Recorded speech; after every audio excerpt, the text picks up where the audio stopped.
quarta-feira passada, nós fizemos a tradução das equações de algumas curvas que originalmente foram colocadas na linguagem polar e nós as escrevemos na linguagem cartesiana. Depois, no final, nós vimos um exemplo de uma curva que, colocada na linguagem polar, quando nós passamos para a linguagem cartesiana, a expressão dela ficou muito complicada e foi impossível para a gente tentar caracterizar essa curva. Porque nos exemplos anteriores, né, a gente conseguiu caracterizar. Feita a tradução da equação da curva do sistema polar para o sistema cartesiano, nós conseguimos caracterizar a curva como uma circunferência com centro na origem, conseguimos caracterizar uma reta, conseguimos caracterizar uma circunferência com centro fora da origem. Enfim, trabalhamos, né, com curvas que tinham equações que a tradução permitia que a gente caracterizasse o tipo de curva que tinha pela frente. Infelizmente, no último exemplo, já colocado propositalmente para provocar isso, né, nós fizemos a tradução da equação e não chegamos a conclusão alguma. Então, nós dissemos, há casos em que, de fato, se nós formos obrigados a fazer o esboço de uma curva, a gente pode fazer a tradução, reconhecer a curva e fazer o esboço. E há outros casos, como foi exatamente o do último exemplo que a gente apresentou, em que a tradução não adianta e a gente vai ter que fazer o gráfico com a equação na linguagem polar mesmo, sem colocar na linguagem cartesiana, né? Concretamente, o que é que eu estou querendo dizer? É que se alguém me pede para, como nós fizemos quarta-feira, para fazer o gráfico da curva que é dada por R igual a 4, né, eu traduzo essa equação para a linguagem cartesiana, obtenho x2 mais y2 igual a 16. Elevando aqui ao quadrado dos dois lados, fico com R2 igual a 16, e sei que R2 é x2 mais y2. Então, tenho certeza que fazer o gráfico de R igual a 4 é fazer o gráfico de uma circunferência de centro na origem e raio 4. Então, a tradução me fez enxergar com facilidade que tipo de curva eu tinha. Porém, como a gente viu no final da aula de quarta-feira, há equações que não levam a nada a tentativa de traduzir. Por exemplo, como nós colocamos ao final da aula de quarta-feira, considere a curva cuja equação é R igual a 1 mais cosseno θ. E aí nós tentamos, usando o fato de que R, né, era a raiz de x2 mais y2, e usando o fato de que cosseno de θ era x sobre R, nós tentamos traduzir essa equação para ver se conseguíamos enxergar que curva era essa. Acontece que a tradução não levou a nada, porque a equação que surgiu envolvendo x e y foi extremamente complicada. Então, uma equação desse tipo, para a gente fazer o gráfico dessa curva, a gente não vai traduzir para a linguagem cartesiana. A gente vai fazer o gráfico utilizando a própria equação na linguagem polar. E é justamente isso que eu quero falar com vocês hoje. É a respeito disso que eu quero conversar com vocês, a respeito desse tipo de trabalho. Dada uma equação, dada uma curva, com a equação na linguagem polar, como eu faço o gráfico? O que é que eu devo fazer? Como deve ser meu procedimento para obter o gráfico sem fazer a tradução para o sistema cartesiano, uma vez que essa tradução não leva a nenhum resultado satisfatório. Então, vamos supor que, de fato, nós precisemos fazer o gráfico de R igual a 1 mais cosseno de θ. Antes, porém, eu quero fazer duas observações que são extremamente úteis exatamente para esse tipo de situação. Eu tenho uma equação de uma curva em coordenadas polares, ou seja, uma equação do tipo R igual a f de θ, né? Como aquela que estava aqui agora mesmo, né? Essa é uma equação do tipo R igual a f de θ. Ou seja, uma expressão em θ fornecendo valores de R.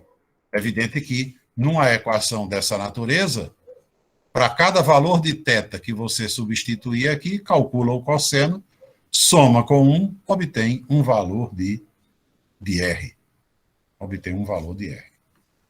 Então, tem uma típica equação da forma R igual a f de θ. Como era também aquela que nós traduzimos, e aí a tradução foi útil. Né? Foi útil, porque nós consideramos a equação R igual a 2 cosseno de θ e descobrimos, pelo completamento do quadrado, que isso aqui era uma circunferência de centro no ponto 1, 0 e raio 1. Então, fizemos o gráfico baseado na tradução dela para a linguagem XY, para a linguagem cartesiana. A gente viu que ela era escrita como x menos 1 ao quadrado mais y2 igual a 1. Ou seja, ela era uma circunferência de centro no ponto 1, 0 e raio 1. Mas, no caso de R igual a 1 mais cosseno θ, não adianta fazer a tradução. E então, a gente vai estudar um procedimento para obter o gráfico da função R igual a f de θ, sem escrevê-la, sem escrever a equação no sistema cartesiano, mantendo-se no sistema polar.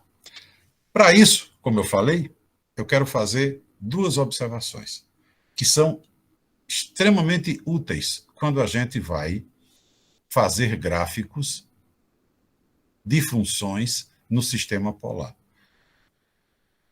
A primeira observação diz respeito a uma igualdade que, eventualmente, pode acontecer numa função dentro do sistema polar, ou seja, numa equação expressa em R e θ. Pode ocorrer que eu tenha uma expressão em θ que consiga satisfazer essa igualdade. F de θ seja igual a F de menos θ. Ou seja uma expressão tal que, quando nela eu substituo um valor de θ, vamos supor, 30 graus. Aí, claro, substituo aquele valor, obtenho um determinado valor para R, né? Porque eu sei que as funções eu estou considerando como sendo representadas por expressões do tipo R igual a f de θ. Então, suponha que numa expressão desse tipo, eu substitua θ por π sobre 6, 30 graus. Só por referência a gente fala em grau, né? Mas a gente sabe que vai usar para os cálculos sempre a medida do ângulo em radiano. Então, suponha que eu substitua θ por π sobre 6. Ao substituir θ por π sobre 6, eu encontre, suponhamos, R igual a 2. Pronto. Está aqui uma expressão, R igual a f de θ, eu jogo θ igual a π sobre 6, obtenho R igual a 2. Quando eu substituo θ por menos π sobre 6, ou seja, os 30 graus medidos no sentido agora horário, né, também obtenho R igual a 2. E, de um modo geral, cada vez que eu substituo o ângulo por um valor positivo, dá o mesmo R que a substituição do ângulo pelo valor correspondente negativo. Está claro? Estou somente supondo, né, que isso possa vir a acontecer.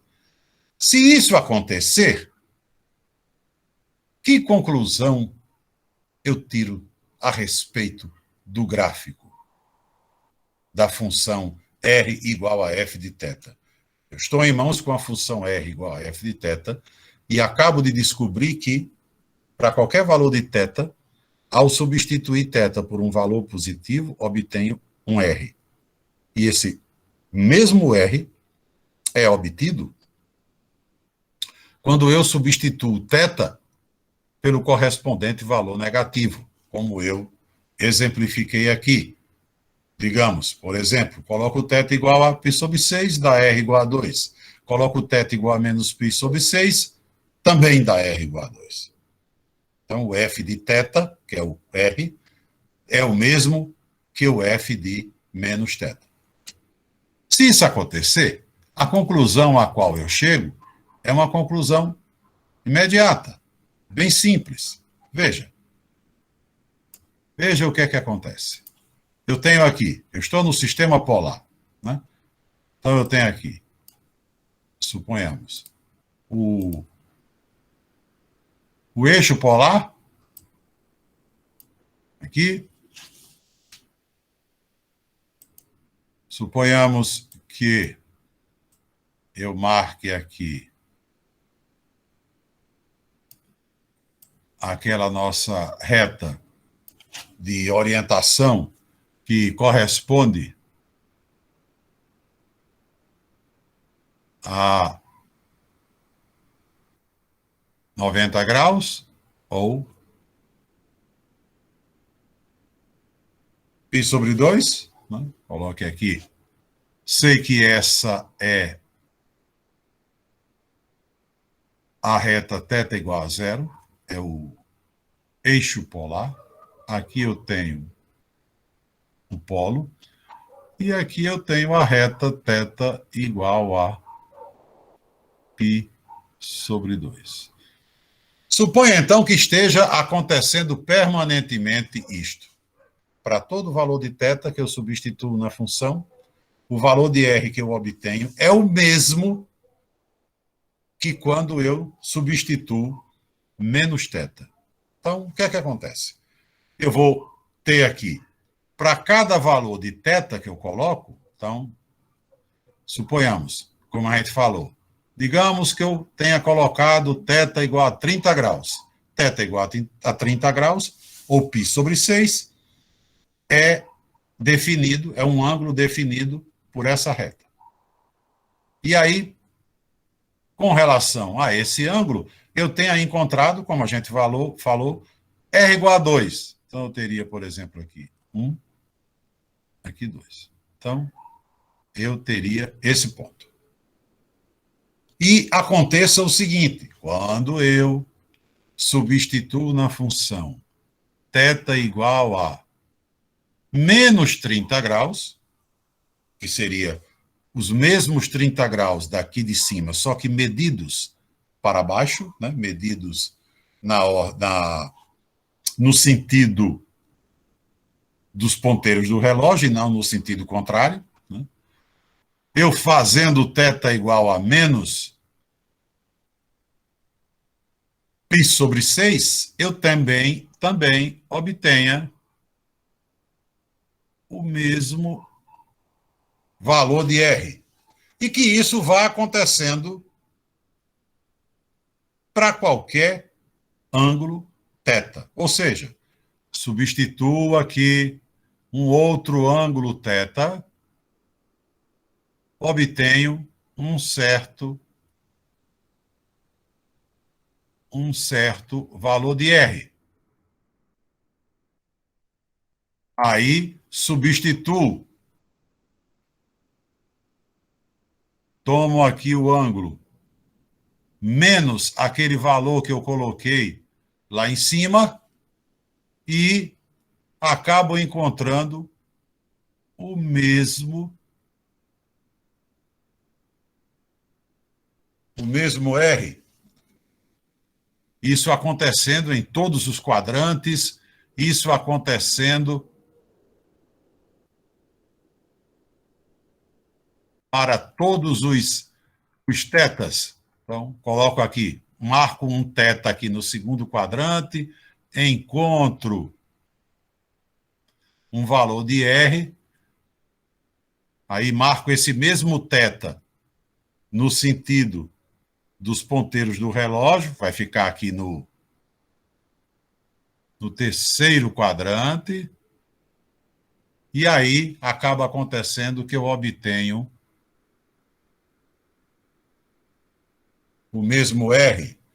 Então, o que é que eu percebo? Se, de fato, essa propriedade, vamos dizer assim, está sendo verificada para cada valor de θ que eu substituo na função, obtenho um R. E quando substituo menos θ, também obtenho o mesmo R, o que eu acabo deduzindo é que todos os pontos que eu marco acima do eixo polar, eles também estão abaixo do eixo polar. Existem os pontos simétricos a eles com relação ao eixo polar. Logo, se eu estou para fazer um gráfico de uma função do tipo R igual a f de θ, e eu previamente, antes de conseguir qualquer ponto, previamente descubro que essa função satisfaz esta propriedade, para cada θ dá um R. Quando eu coloco menos θ, dá o mesmo R, eu vou deduzir que o gráfico dessa função é composto por duas partes simétricas em relação ao eixo polar. Ou seja, o que eu tenho acima do eixo polar, eu tenho abaixo. E isso é uma grande vantagem. Porque se eu conseguir traçar o gráfico na parte superior, para que eu obtenha o restante do gráfico, basta que eu rebata o desenho da parte superior para a parte inferior, uma vez que existiria uma simetria em relação ao eixo polar. Né? Diga, Lucas. Professor, então essa propriedade só é válida para quando a função for par, não é isso?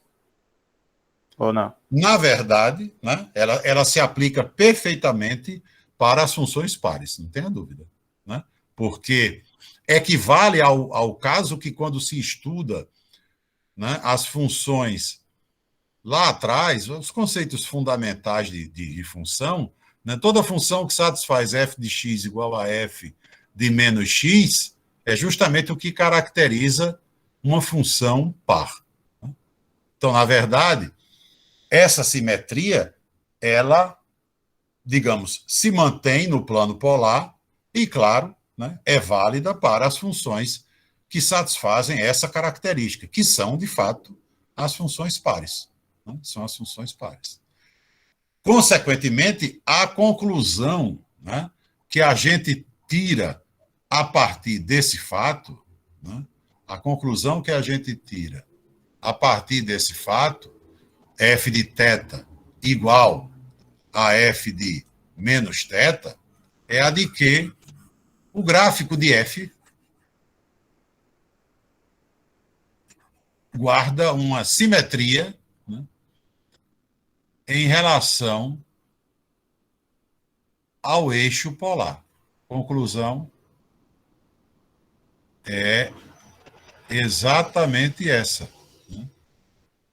O gráfico de f guarda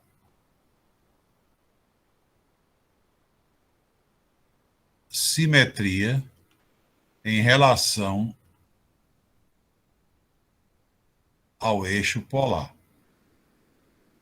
Então, esse é um fato que pode ser extremamente útil quando a gente está traçando um gráfico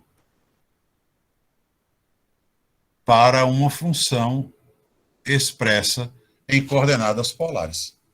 Por quê? Em vez de a gente ficar sucessivamente substituindo valores de θ e obtendo valores de r, se a gente souber que f de θ será sempre igual a f de menos θ, vai estar sabendo que o gráfico guarda simetria em relação ao eixo polar e, consequentemente, na hora que a gente fizer a parte superior do gráfico, estará fazendo a inferior também. É só a gente fazer a projeção. A outra característica que pode ser muito útil também no esboço de uma curva no sistema polar é, se por acaso a gente também conseguir comprovar, né, que f de θ é igual a f de π menos θ. Ou seja, toda vez que eu substituir na função um certo valor de θ, obtenho um certo valor de r. Esse valor de r se repete quando eu substituo, em vez de θ, π menos θ. É fácil de ver qual será a conclusão nesse caso, colocando novamente aqui o sistema polar. Vamos aqui colocar nosso sistema polar. Temos aqui o eixo polar. Aqui vamos colocar a reta, que é a referência de θ igual a π sobre 2. Aqui o eixo polar, θ igual a 0, o polo, né? E vamos supor que esteja acontecendo isso aqui. Ou seja, peguei um determinado valor de θ, por exemplo, pequenininho, 30 graus, né? π sobre 6. Aqui está a reta que define θ igual a π sobre 6. E na hora em que eu substituir na função θ igual a π sobre 6, achei um determinado valor de R. Vamos supor que a gente coloque aqui concretamente, né? Coloque aqui concretamente que esse ângulo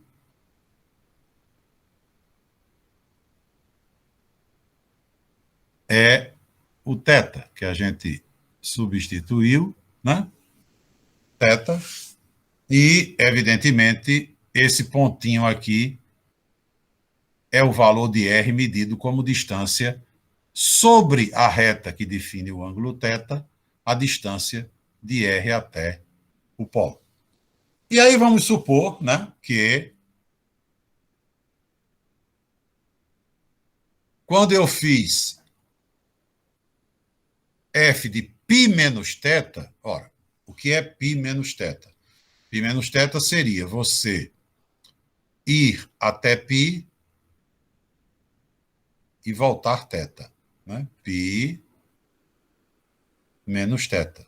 Então eu teria a reta que define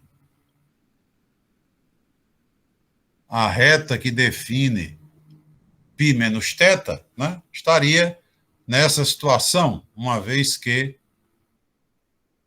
esse ângulozinho aqui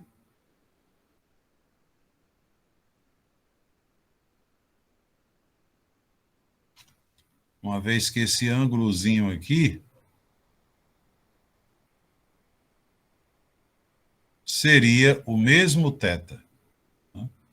Então, aqui é π, né? Aqui é θ igual a π. Então, eu teria θ, e aqui eu teria π menos θ, nessa reta. E vamos supor que, então, sobre essa reta, eu obtenha o mesmo R. O mesmo R. E isso acabe acontecendo continuamente. Ou seja, cada vez que eu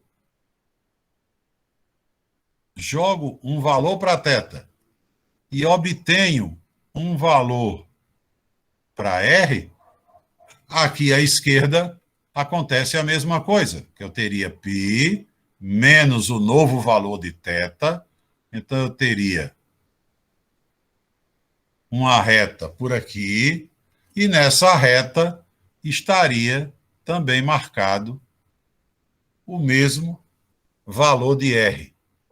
Se isso vai sucessivamente se mantendo, a conclusão é óbvia. Existe agora uma simetria, não mais em relação ao eixo polar, mas sim em relação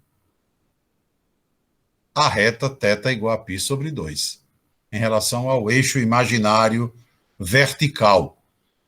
Ou seja, o que eu tenho à direita da reta θ igual a π sobre 2, eu tenho à esquerda. O que eu tenho à direita, eu tenho à esquerda. Então, se a minha função satisfaz f de θ igual a f de π menos θ, agora o gráfico de f está guardando uma simetria em relação à reta θ igual a π sobre 2. Agora, eu tenho uma simetria em relação à reta θ igual a π sobre 2. Vamos registrar aqui essa observação. Então, agora,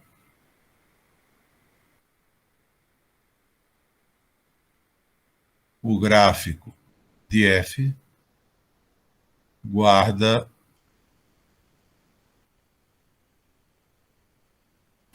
simetria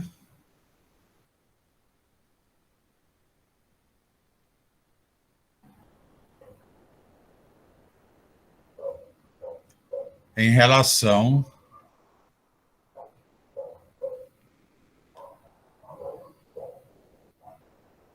à reta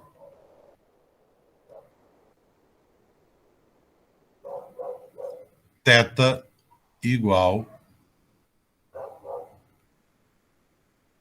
a π sobre 2. Então, essas duas observações realmente são muito úteis, porque a gente, antes de fazer qualquer cálculo no sentido de procurar obter o gráfico da função, a gente pode verificar logo, né, se a função satisfaz alguma dessas equações, ou talvez ambas, né, se a gente tiver sorte, para então a gente trabalhar menos na busca pelo gráfico da função. Né? Por que trabalhar menos? Porque, primeiro, se a função satisfaz a primeira condição, se eu fizer o gráfico na parte superior, obtive também o gráfico na parte inferior, porque o gráfico é formado por duas partes que são simétricas em relação ao eixo polar. Se por acaso ela satisfaz a segunda, na hora que eu fizer o gráfico do lado direito da reta θ igual a π sobre 2, já obtive o gráfico do lado esquerdo. Suponha que você pegue pela frente uma função que satisfaça as duas condições. Veja que trabalho você consegue poupar.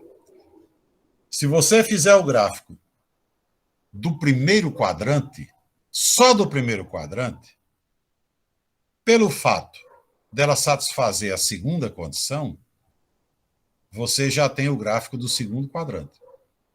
Não é? Porque se ela satisfaz a segunda condição, o gráfico dela é simétrico em relação à reta θ igual a π sobre 2. Então, se você fez o gráfico do primeiro quadrante, tem o gráfico do segundo. É só projetar para o segundo.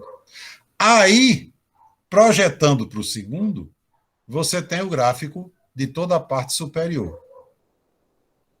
Se por acaso ela também satisfaz a primeira condição, você tem o gráfico inteiro, porque o que tem acima também tem abaixo, já que o gráfico é formado por duas partes que são simétricas em relação ao eixo polar.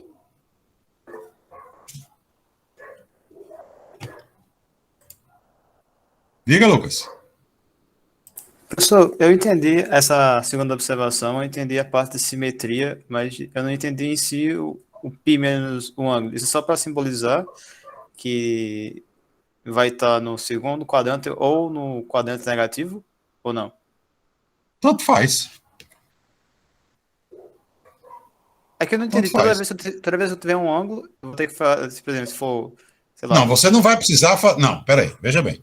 Na prática, você não vai precisar substituir... Pega uma função, vai fazer o gráfico. Não é que você vá precisar chegar na função e toda vez que colocar um ângulo, colocar também π menos ele. Não. Você pega a função e antes de fazer qualquer substituição, você verifica já se ela satisfaz isso. Porque se fosse para você fazer para cada ângulo, não seria tão prático, não seria tão vantajoso. Você ia fazer muita conta do mesmo jeito. Isso aqui é para evitar justamente você, né, ter um excesso de contas para fazer. Porque, veja bem, falando numa linguagem bem simples, todo mundo passou por cálculo 1 e viu que, quando você estuda as funções, né, de uma variável, por exemplo, você estuda esboço de curvas. E você vê, para as funções de uma variável, como você tem ferramentas para obter gráfico. Tem muitas. Né? Você pode determinar a região de crescimento, região de decrescimento, ponto de máximo, ponto de mínimo, região em que a concavidade é voltada para cima, região em que a concavidade é voltada para baixo, verificar se tem ponto de inflexão. Na verdade, existe um caminhão de resultados que ajudam muito você a obter o gráfico de uma função de uma variável, né? De uma função de uma variável. Você aqui vai trabalhar, né, com uma função do tipo R igual a F de θ, mas você não tem aqui, né, aquele mesmo manancial de ferramentas que vão lhe ajudar a obter um gráfico. O gráfico no sistema polar, ele é sempre obtido através de um procedimento bem rudimentar, que é aquele com o qual a gente se depara lá no começo do estudo de funções. Quando você começa a estudar funções, eu tenho certeza que todo mundo começa a estudar função e os primeiros gráficos que faz eu vou dando valor para x, eu vou obtendo valor para y. Aí eu vou formando pontos. Aí eu vou colocando os pontos no plano cartesiano e depois eu faço a ligação desses pontos para obter o gráfico. Em outras palavras, você quando começa a estudar funções, você faz gráfico ligando ponto a ponto. Infelizmente, no sistema polar, é assim que a gente trabalha. A gente pega expressões do tipo R igual a F de θ, tenta traduzir para o cartesiano, para ver se melhora a visualização. Não funcionou, então vai ter que fazer o gráfico com a equação no sistema polar.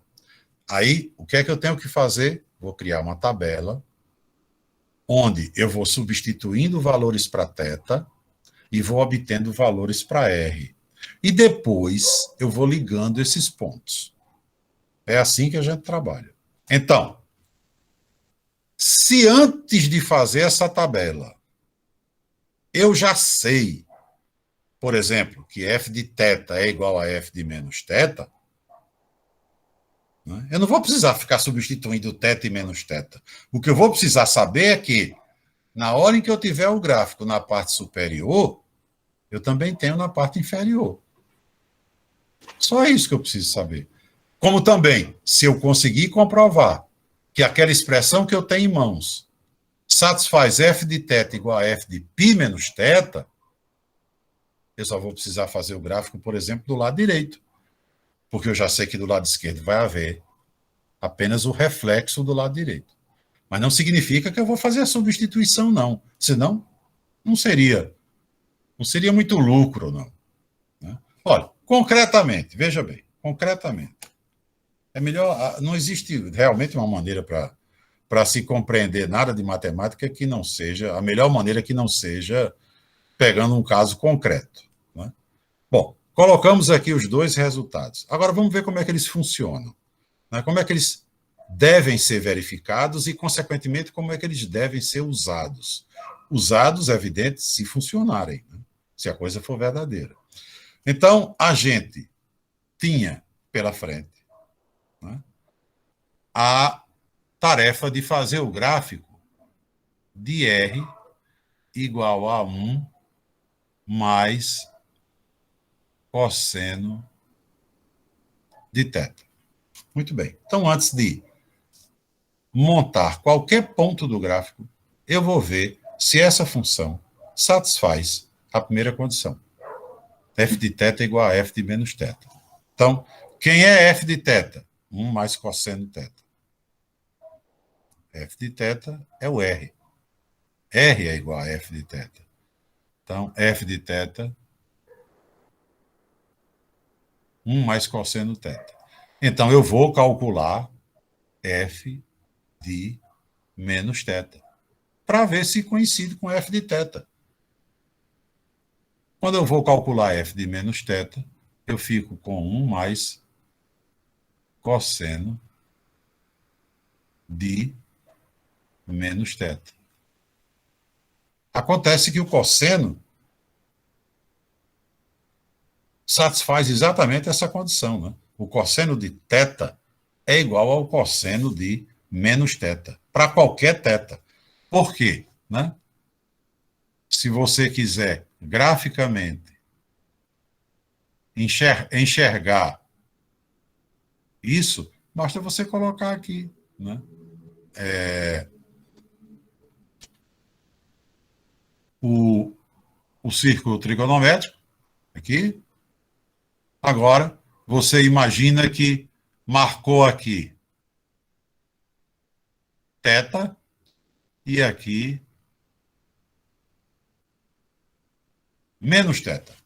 Você fez precisamente isso. Chegou aqui,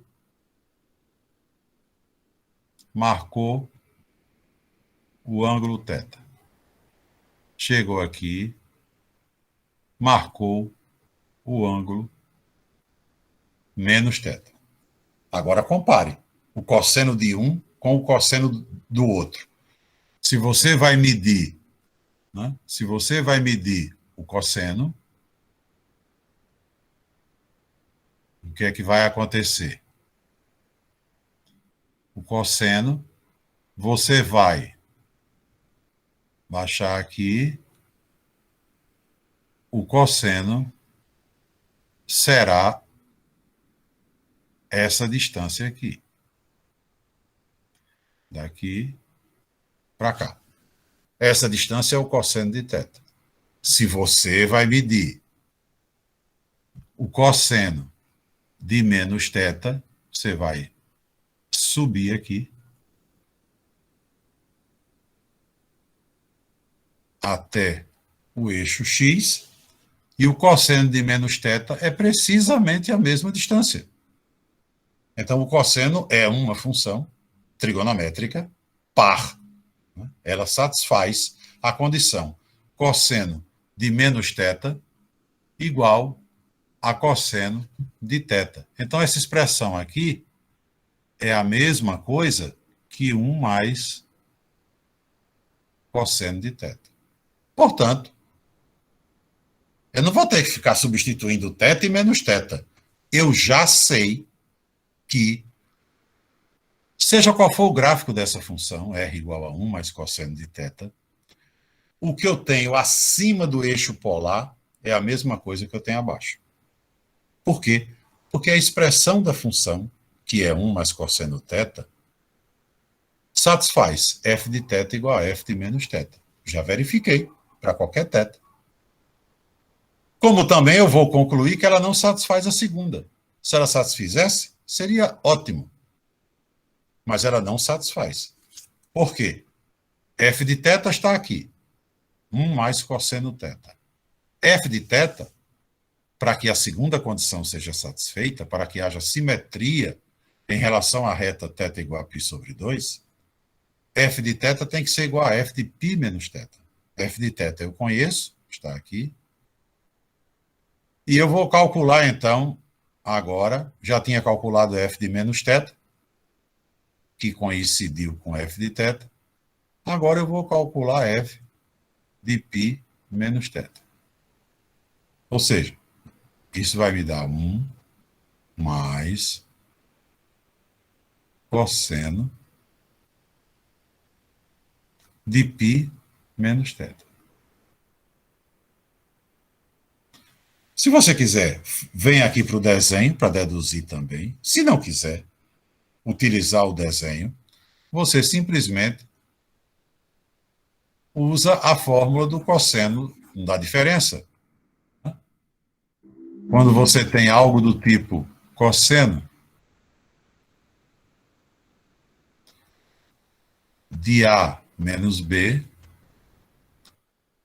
isso aqui vale cosseno de A, cosseno de B, mais seno de A, seno de B.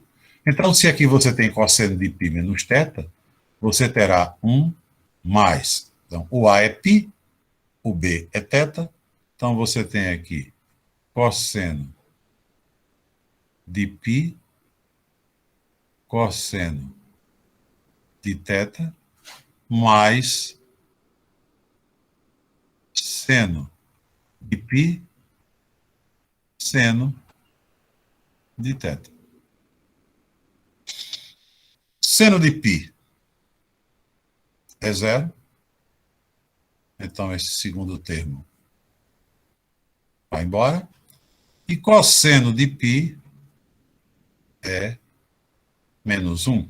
Então, na verdade, o valor dessa expressão é 1 menos cosseno de θ. Deveria ter dado 1 mais cosseno de θ, se essa função satisfizesse a segunda condição, né? Porque f de θ é 1 mais cosseno θ. Para f de θ ser igual a f de π menos θ, aqui eu teria que ter 1 mais cosseno de θ. Não tenho. Então, a função que me deram para eu obter o gráfico dela só satisfaz uma simetria, que é a simetria em relação ao eixo polar. Mas, se tivesse batido aqui 1 mais cosseno θ, eu saberia que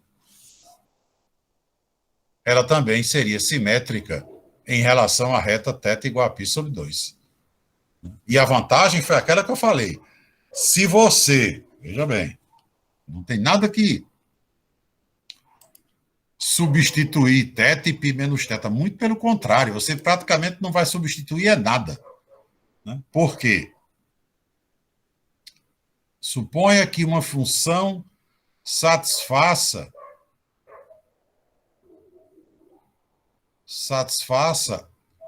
as duas simetrias. O que é que vai acontecer? Você está aqui, né, fazendo o gráfico de uma função.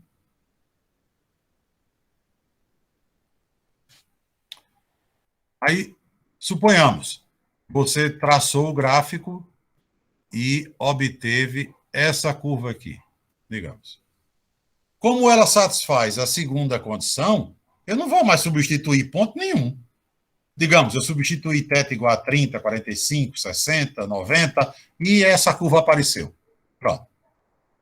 E qual é a vantagem de eu saber que, por exemplo, ela satisfaz a segunda condição? É que agora eu posso garantir que do lado de cá tem assim. É o reflexo dessa. E como satisfaz a primeira, eu posso garantir que aqui embaixo tem a mesma coisa. Acabou o gráfico. Fiz o gráfico da função. E fiz o gráfico substituindo um mínimo de pontos. Digamos, substituir aqui o quê? θ igual a 0, θ igual a π sobre 6, θ igual a π sobre 4, θ igual a π sobre 3, θ igual a π sobre 2. Aí formei esse pedacinho. Pronto.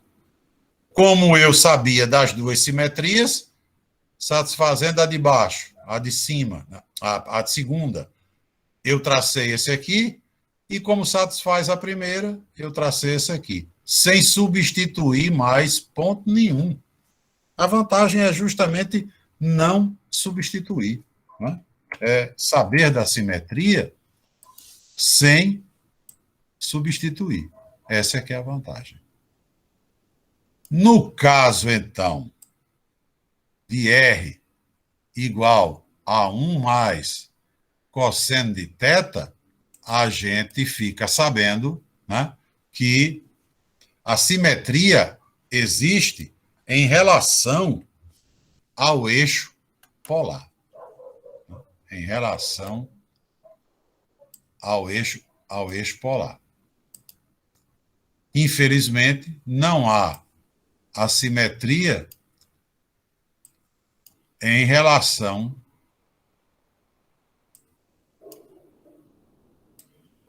à reta θ igual a π sobre 2. Então, deixa só o resultado aí. Né?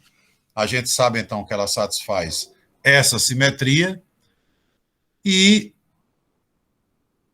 vamos ver se a gente obtém, com a ajuda de uma tabela de pontos, não é? E com a ajuda dessa informação, de que o gráfico dela guarda simetria em relação ao eixo polar, uma vez que a gente não conseguiu traduzir essa equação para o sistema cartesiano, ou melhor dizendo, traduzir a gente traduziu, só que a gente não tirou nenhum lucro disso. Né? Então, a gente vai obter o gráfico dessa forma. E aí, como eu falei, né, que é que nós vamos fazer? Nós vamos fazer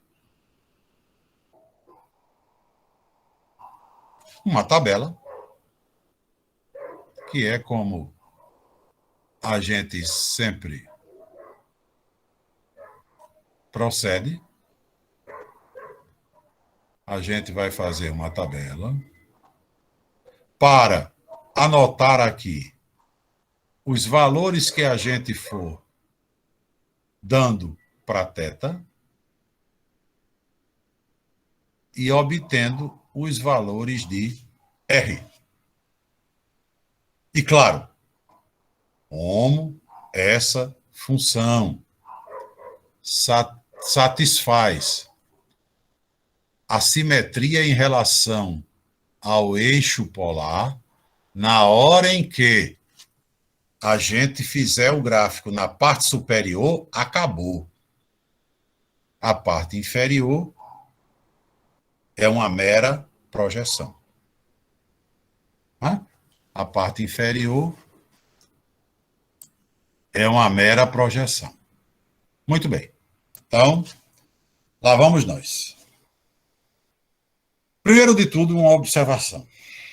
Não precisa você ir em busca, né, dos valores de R os mais bem aproximados possíveis. Não é nada disso. Você vai fazer um esboço, né? Futuramente o seu esboço, o objetivo é ser utilizado como domínio de integração, né? Claro, a gente está trabalhando com coordenadas polares visando resolução de integrais duplas. Então, o objetivo é estabelecer gráfico de domínio de integração. Então, na verdade, eu não preciso fazer um gráfico maravilhoso, mas eu preciso apenas ter a ideia dos R's, dos valores de R que eu vou obtendo, né? Se o valor que eu obtive é maior que o anterior ou menor, só para ir marcando com coerência.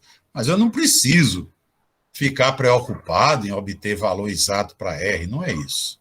Mesmo porque se eu tiver essa preocupação, isso vai complicar a minha vida, porque a gente vai ter muito cosseno, muito seno, muita tangente, que tem valor muito quebrado. Então, só precisa a gente ter ideia.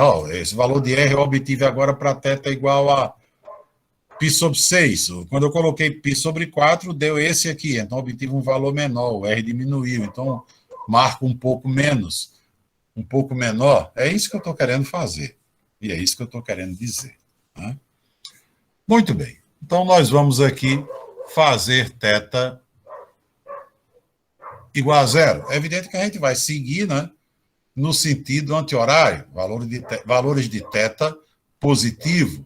E lembre-se, por força desse fato, eu vou sair de θ igual a zero, vou começar a marcar os pontos, e na hora que eu perceber que eu fechei a parte superior, acabou. Acabou. Fechei o gráfico. Né? Fechei o gráfico. Porque existe essa simetria. Então, faço θ igual a zero, obtenho R igual a 2. Né? Cosseno de zero é 1, R será 1 mais 1, R é 2. Então, vamos aqui colocar. Tem um cachorrinho colaborando bastante com a aula. Né?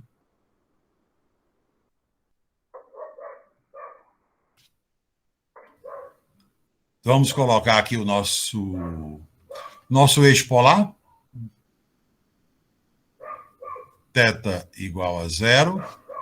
Vamos colocar também nossa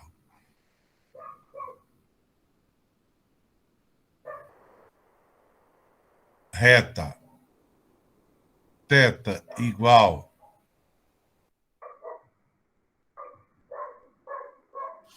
a π sobre 2.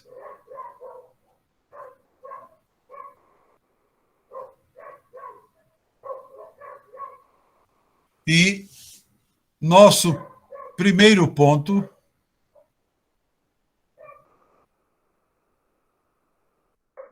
é esse aqui. Nosso primeiro ponto. Vamos colocar o ponto. Vamos colocar o nosso pontinho em vermelho. Nosso primeiro ponto é esse aqui. Né? Ângulo zero, ou seja, sobre o eixo polar, o raio é 2.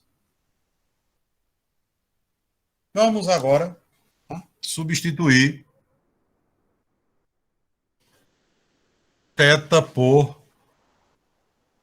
Vamos colocar aqui os valores de θ, né? Vamos colocar π sobre 6, que seria 30 graus. Depois a gente vai colocar π sobre 4, que seria 45.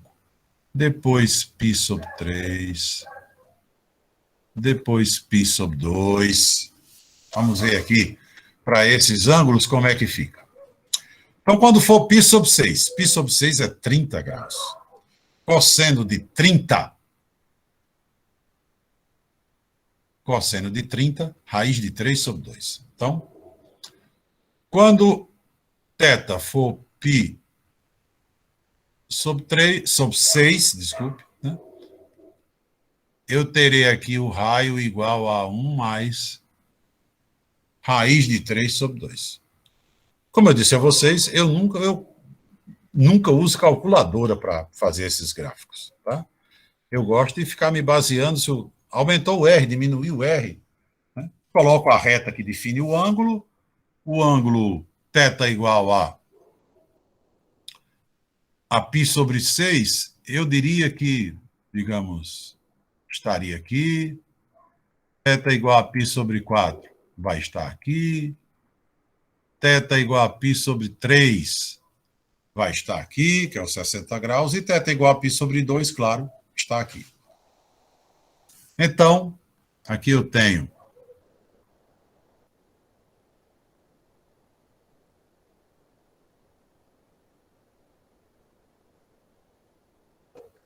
π sobre 6, π sobre 4, π sobre 3. Muito bem. Então, π sobre 6 não chega a 2, né? Porque raiz de 3 sobre 2 não é 2, né? Não é 1. É isso que eu estou querendo dizer. Não é 1. Então, na verdade, o raio diminuiu um pouco, né? Raiz de 3 sobre 2 é menor do que 1. Então, a soma de 1 mais alguma coisa menor do que 1 não dá 2, que foi o último valor aqui que a gente obteve. Então, para π sobre 6, eu teria, por exemplo, um raio aqui, um pouco menor do que 2. Para π sobre 4, aí eu já teria aqui 1 mais raiz de 2 sobre 2, um pouquinho menor ainda, né? Porque se no anterior era 1 somado com raiz de 3 sobre 2, eu agora tenho 1 somado com raiz de 2 sobre 2. Raiz de 2 sobre 2, claro que é menor do que raiz de 3 sobre 2. Então, eu tenho um θ. Para π sobre 4, eu tenho um θ menor ainda. Quando eu chego em π sobre 3, aí eu tenho 1 mais 1 meio, né? Porque π sobre 3 é 60 graus, o cosseno de 60 é 1 meio, e diminuiu mais ainda. Diminuiu mais ainda, porque 1 é menor do que raiz de 2. Então, 1 somado com 1 meio é menor do que 1 somado com raiz de 2 sobre 2.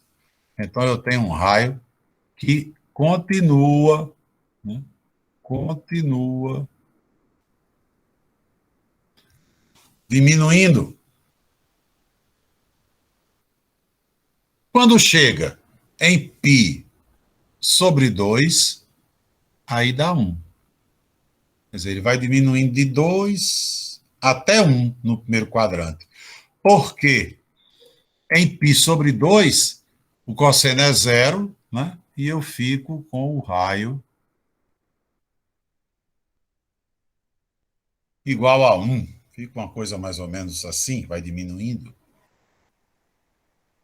Já a gente já quase está fechando aqui a parte superior, né? Vamos colocar aqui 3π sobre 4, a reta que define. E para o segundo quadrante, é bom pegar 3π sobre 4, que é o ângulo, né, que está aqui na metade do, do segundo quadrante. Então, essa aqui seria a reta que define 3π sobre 4. Quando eu chego em 3π sobre 4, o cosseno de 3π sobre 4 é o mesmo raiz de 2 sobre 2, é o mesmo cosseno de π sobre 4. Só que, né, evidentemente, por estar no segundo quadrante,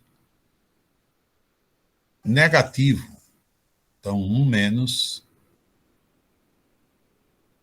raiz de 2 sobre 2.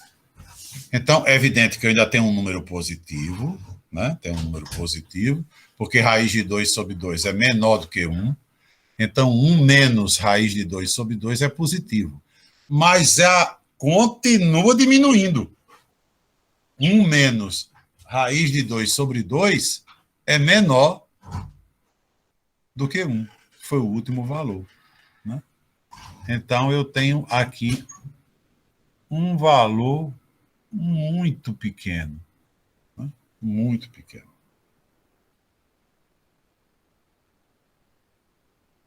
E quase fechando a parte superior. Né? A parte superior vai fechar agora, porque quando eu considero θ igual a π, que é essa parte aqui, o raio vai para o polo, o raio dá zero. Né? Cosseno de π é menos 1, 1 mais menos 1, zero. Então, quando o θ é π, o raio chega no polo. E completamos a parte superior. Se completamos a parte superior, terminamos o gráfico. A gente agora faz a ligação dos pontos. Né? Na parte superior, a parte inferior é a projeção, já que existe a assimetria. Né? E eu não sei se vocês, estudando o cálculo 2, né, onde deveria ter acontecido o primeiro contato com as coordenadas polares, né? Eu não sei se vocês tiveram a oportunidade de ver o gráfico dessa função, né? Mas os gráficos em polar são gráficos normalmente muito famosos, pela forma e também, às vezes, pelo nome. Né? Existem gráficos em polares que são famosos, como espiral de Arquimedes, né?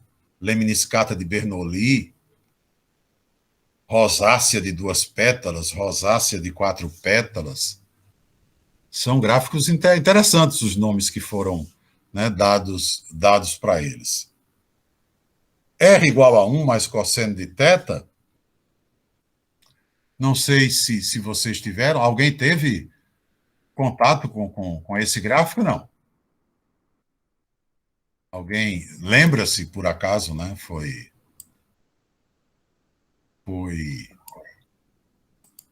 visto esse gráfico. É um gráfico muito famoso das coordenadas polares, né? Que é a cardioide. Ele é realmente um coração, né? Porque quando você faz aqui, vamos tentar fazer a união aqui dos pontos, né? Na maneira mais, apesar de ser a mão livre, né? Mas de uma maneira bem segura para a gente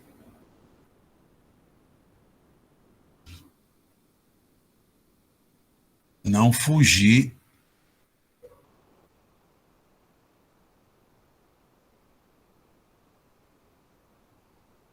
do resultado, né?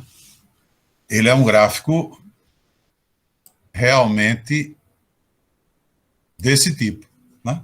É evidente, quando você une os pontos aqui em cima, a gente substitui o 0 por sobre 6, por sobre 4, por sobre 3, por sobre 2, 3π sobre 4 e π, né?